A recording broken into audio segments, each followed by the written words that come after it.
Hello everyone. Today's focus is on running the Docker volumes with the uh, declarative way. So in the previous video, I have explained the same thing with the imperative approach to start the container with the external volumes. So we will not go into this, but please do watch that video so that you understand this better. And I will put that into the description box. So what is my target today is to explain you how that Docker volume that we created externally with help of the Docker run commands. The same thing we will do with the Docker compose file. So here I have defined that service, and the service that I will be using is volume file path read write. Okay, I will be using the same image. The container name is, this is the container I'm providing, my internal path and external path. The environment variable that I use is these two, and this path is the internal path and this is the external path. And the volume that I am defining is the left side of that is my D Docker volumes, and this is the middle part, that is the internal path of the volumes.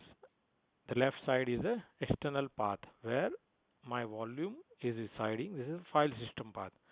Right side is the internal path of the volume of the container, and this is the permission that I am giving. So if I want to compare it with my Docker run commands, so this is my Docker run commands. I have given the name similar to this container name. I am providing the environment variable. I have provided two, but if you don't provide this, that should be fine as well. But we need these particular environment variables. I am exposing the port, and this is same thing here. And also this is my image, and I have provided the image detail here. The way you can run that is by using the docker compose -f to provide the file name. My file name is also given, that is a DC volume up -d, and this is my service name that I want to use. Okay, so I will provide that, and I will spin the container. So if I look here, there is one container started, and as I am providing the name, my path is this. If I go back into the directory, there is no file that available there, right?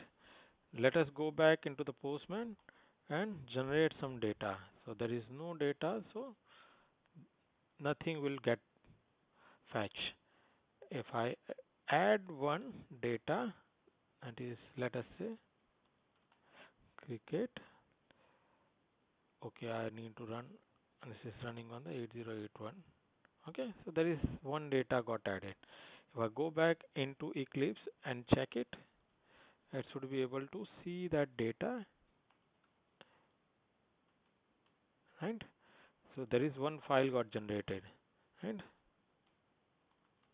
So one file got generated, and if I open that file, I should be able to see the same data got added. Let me open right here. So one data got added, right?